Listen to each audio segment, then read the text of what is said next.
iniinis ng ilang netizens si Ellen Adarna kaya tila gigil mode ulit siya sa social media kamakailan lang.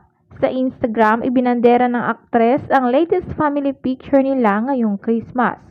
Ang caption lamang dyan ng celebrity mom ay isang Christmas tree emoji. Ngunit imbis na maging tahimik ang pagdiriwang ng Pasko ni Ellen ay tila sinira ito ng ilang epal na netizens.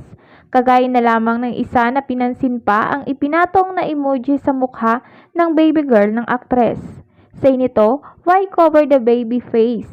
Ang simpleng sagot ng aktres, "To avoid evil eye." Sumang-ayon naman dyan ng isa pang IG user. "That's true, baka mausog pa." Hindi pa yan tumigil ang bashers at ang sumunod na pinuna ay yung suot ng mister ni Ellen na si Derek Ramsey. Makikita kasi sa picture na nakasuot ng kulay red sina Ellen at ang dalawang anak pero ang naiiba ay yung sa aktor.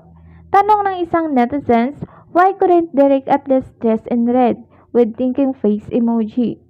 Hindi na nagustuhan ng celebrity mom ang pangangialam nito kaya tuluyan ng nag-init ang kanyang ulo.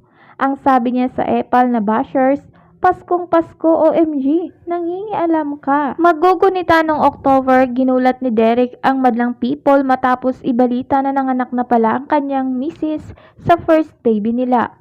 Dahil sa nangyari may mga nagsasabing sinadya ito ng mag-asawa upang sorpresahin ang marami.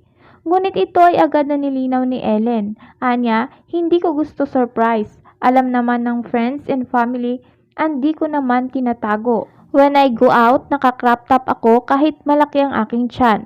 I just didn't announce because I don't need to." Paliwanag pa ng misis ni Derek. Wika pa niya, "I want a quiet and peaceful pregnancy."